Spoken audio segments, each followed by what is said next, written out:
Vous savez les copains, moi je vous aime beaucoup et en tant qu'individu d'extrême gauche, il est extrêmement important pour moi de vous expliquer comment on fait pour créer de l'eau coranisée. En gros de l'eau pure, de l'eau sacrée.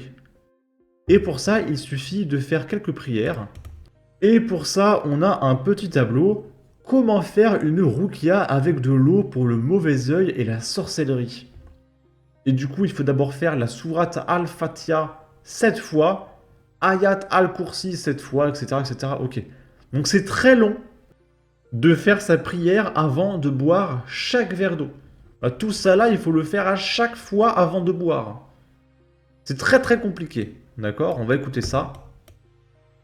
أعوذ بالله من الشيطان الرجيم بسم الله الرحمن الرحيم الحمد لله Donc la sourate Al-Fatiha 7 fois. Et il faut éviter de ne pas cracher trop fort. رب العالمين الرحمن الرحيم La Ayat Al-Kursi 7 fois. مالك يوم الدين La sourate An-Nas 3 fois. إياك نعبد La sourate Al-Falaq 3 fois. وإياك نستعين اهدنا الصراط La sourate Al-Ikhlas 3 fois. المستقيم صراط الذين Les deux derniers versets de la sourate Al-Baqarah. أنعمت عليهم غير المغضوب عليهم Et ensuite, il faut cracher un petit peu dans l'eau. ولا الضالين.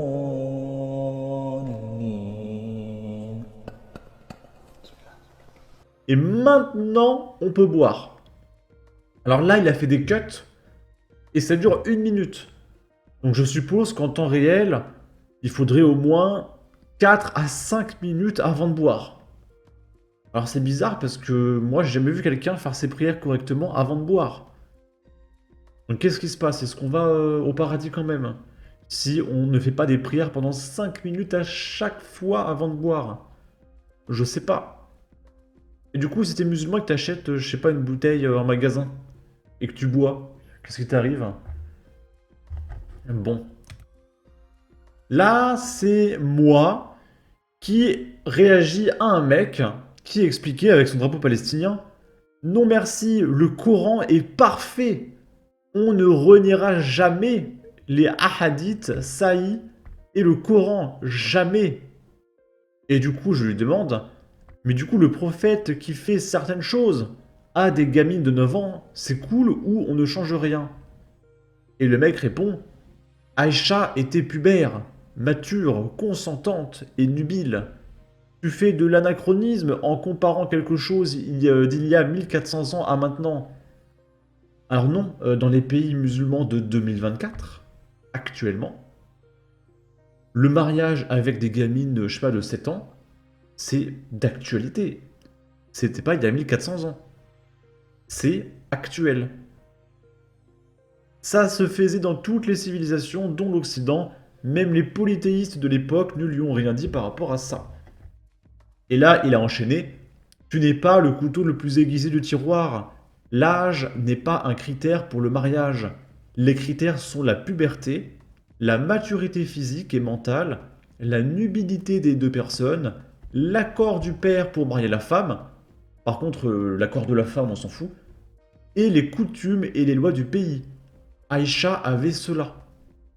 Ça veut dire que ce monsieur explique que si les coutumes et les lois du pays disent que marier des gamines de 7 ans, il n'y a aucun problème, pour lui, il n'y a aucun problème.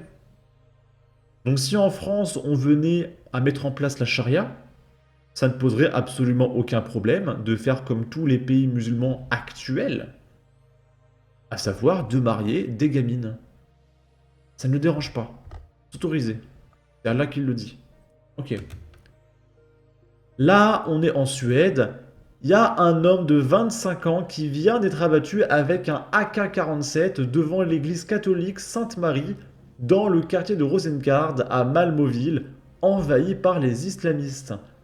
Et on n'a pas plus de contexte que ça.